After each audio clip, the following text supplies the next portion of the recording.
and even though Roland was a little nervous about monsters and sad about his mom getting kidnapped, he was also excited because he was about to go on his first adventure. After I wrote the first chapter of my book, I showed it to my mom, who said she was proud of me for using my imagination. Then she said she couldn't wait to find out what happens next. I haven't shown it to my dad yet, because I want to finish it first. And when I'm done, I'm going to ask him to read it to me as my bedtime story. But I'll pretend I don't know what's going to happen, so it'll still be special. I was pretty excited to show the book to my best friend, Greg Heffley, because he likes stories with dragons and wizards and that kind of stuff, and I figured he'd think it was pretty awesome. But I couldn't really tell if he liked it or not, because at first he only said,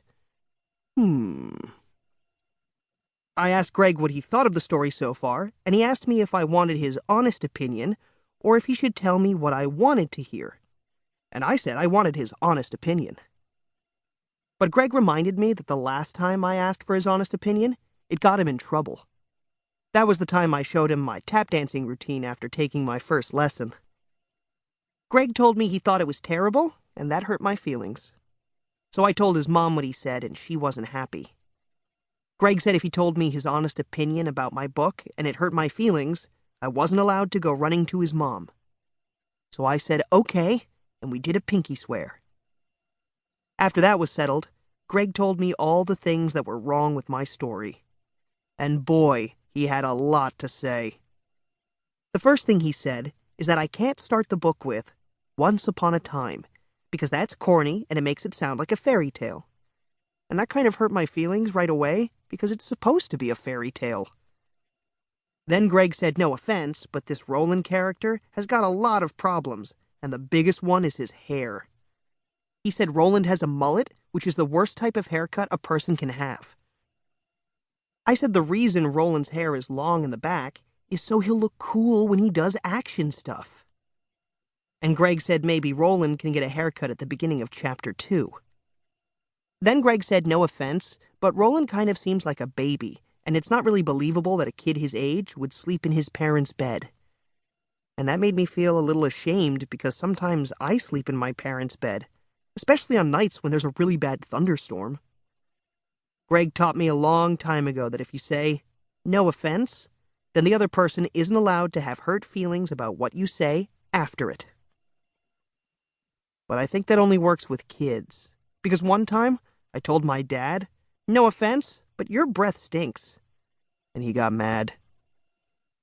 Greg said the book was going to be too boring if it was only about Roland, and that he needed a sidekick. I said maybe Roland could have a best friend who goes with him, and his name could be Greg Heffley.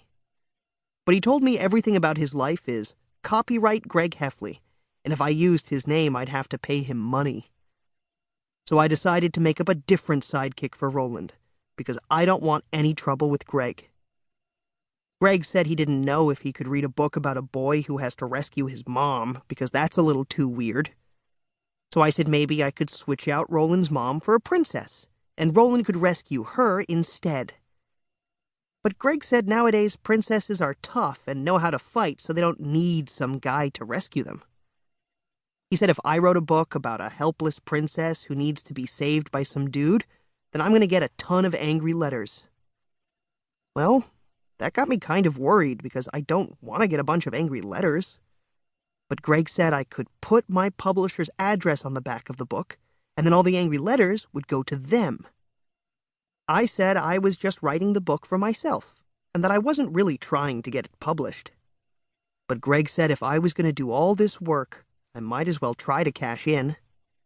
He said that if my book gets published, I'll have to think about movies and toys and t-shirts and swimwear and all sorts of other stuff too. And that sounded complicated. Then Greg said he'd make me a deal. He said I could focus on the writing, and he'd handle everything else. Then we'd split all the profits 50-50. I was excited, because that meant me and Greg were going to be partners. So we did another pinky swear to make it official. Chapter 2. Even though Roland felt pretty brave wearing Bampy's armor, he was still kind of scared to leave his village.